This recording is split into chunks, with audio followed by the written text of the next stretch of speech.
Bueno, buenos días. Mi nombre es Antonia Valenzuela Sarracín y el título de mi ponencia es ¿Qué nos dicen las fuentes coloniales sobre los juicios llevados a cabo contra los em, animales del Reino de Chile?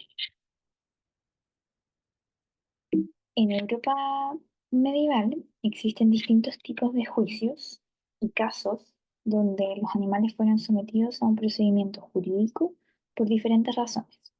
Un ejemplo de ello es en el año 1522, en un pueblo de Francia, donde se apeló a la corte eclesiástica para denunciar a las ratas que habían comido los cultivos de cebada de distintos agricultores del pueblo. Incluso se les designó un abogado, el cual fue nombrado como el abogado de oficios de los roedores. Dado lo anterior, surge el cuestionamiento en torno a cómo se resolvieron justamente los diversos juicios y situaciones hacia los animales en las colonias americanas, específicamente en el caso de Chile, que nos dicen las fuentes sobre cómo fueron tratados y vistos los animales en el periodo colonial chileno. Esta ponencia busca abrir el debate sobre cómo y qué animales fueron llevados a juicio en el Chile colonial. A su vez, busca comparar cómo se ejercía el derecho en aquella época, durante los siglos XVI, XVII y XVIII, hacia los animales y cómo se practica hoy en día, cuáles son sus lejanías y cuáles son sus cercanías, sus diferencias y sus similitudes. En la década de 1550, el gobernador García Hurtado de Mendoza decretó el 7 de octubre, cito, el día de San Marcos se hiciera la muestra general de todo el ganado de la ciudad, ya sea ovino, caprino o bovino. Así, la práctica de rodear a los animales terminaría para expandirse por toda la zona central. Cierro cita. Aquella actividad realizada en la Plaza de Armas, centro público de la ciudad, de las ciudades, conformó una normativa social y cultural en torno a cómo la sociedad debía comportarse hacia los animales. Se permitió y se ejerció un control hacia los animales, pues servía como un corral para las especies animales de manera popular. Por lo tanto, entender nuestro pasado hace posible entender nuestro presente en relación a cómo nos hemos vinculado con los animales, cómo nacen distintas prácticas de hoy por hoy, que hoy por hoy deseamos erradicar. Quizá una de las formas de expulsar tales hábitos es justamente estudiando el pasado colonial y sus vínculos históricos que la sociedad chilena efectuó hacia y con los animales. Los primeros juicios o antecedentes relacionados hacia la sentencia en torno a los animales de la época colonial se concedieron gracias al dictamen llevado a cabo justamente por el gobernador de Chile, don García Hurtado de Mendoza, y posteriormente virrey del Perú, donde establecía que los animales debían ser transportados a la plaza pública, la plaza de armas, como se dijo anteriormente. Se otorgó el espacio para rodear a los animales y para rodear animales o ganado cuyo fin era identificar claramente a los animales que se encontraban allí y transitaban libremente por los campos chilenos. Por lo tanto, se posibilita el abillato y posteriormente la comercialización del ganado robado. Dado ello, se introduce la actividad de rodear con el propósito de facilitar este reconocimiento por parte de los propietarios de los animales. Em, en el año de 1545 se establecen disposiciones y multas tanto para los propietarios que dejaban pastear libremente a sus animales y para los que se dedicaban al hurto o robo de estos animales. En consecuencia, una vez al año se generaba una reunión vecinal para rodear a sus animales, marcarlos y en algunos casos devolver los animales extraviados o robados.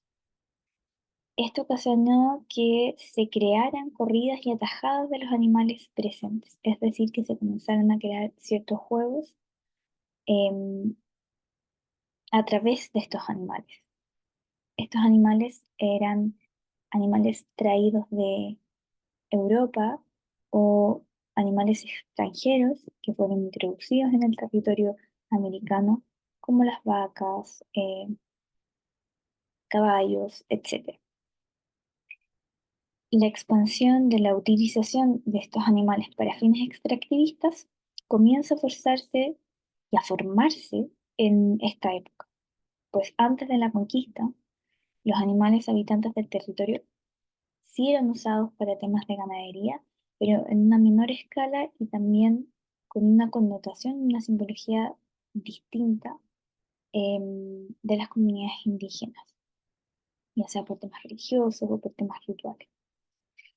Em, a lo anterior se le suma el aumento del ganado y de todo tipo de animales.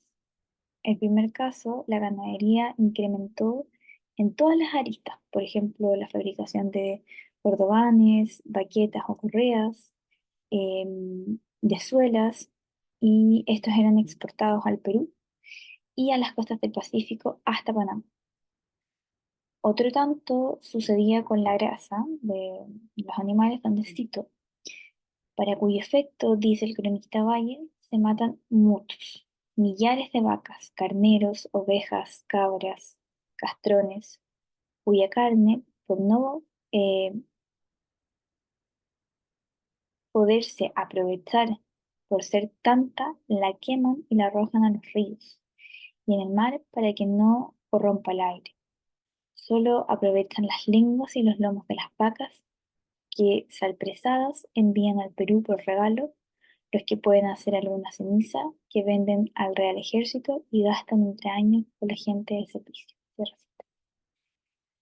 Por lo tanto, aquí comienza a verse las primeras sentencias o juicios o querellas que se comienzan a gestar en la época colonial por parte de los propietarios, y justamente lo que crea García, el gobernador de Chile, es para que dejaran de pasar estas situaciones en torno a los animales y a los propietarios de estos animales, y se empiezan a dispar, como por ejemplo un vecino querellaba a otro vecino porque uno de sus animales se había comido sus cultivos.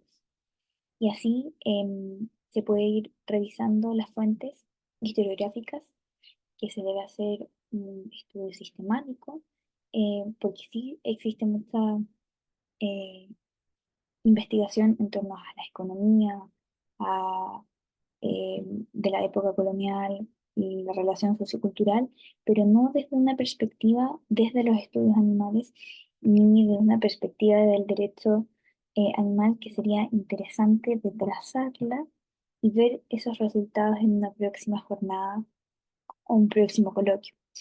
Y para terminar, dejo con ustedes algunas citas de las fuentes que encontré en relación a esto. Cito: fue tomado con el tiempo un desarrollo extraordinario, la explotación de cuero, grasas, charqui, hasta el extremo de hacer escasear a los animales vacunos e iniciar su introducción nuevamente en la segunda mitad del siglo XVII de las provincias argentinas inmediata a la cordillera. Cierro cita. Abro cita. Tuvieron tropiezos de otra naturaleza los centros coloniales del Araucanía, la falta de escuelas para sus hijos, las querellas de sus vecinos y medidores por daños de animales, deslindes y negocios, y sobre todo la inseguridad para sus personas y para sus bienes.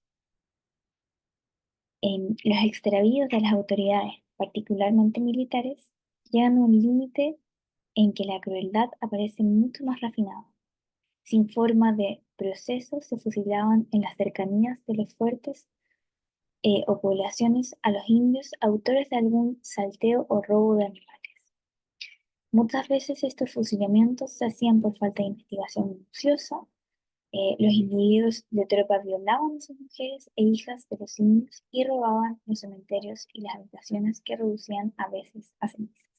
Por lo tanto, la situación de los animales era sumamente importante en esta época y por ello es interesante volver al pasado colonial para entender nuestro presente, entender sus diferencias, sus cercanías y muchas respuestas que hoy en día quizás podamos encontrar en él.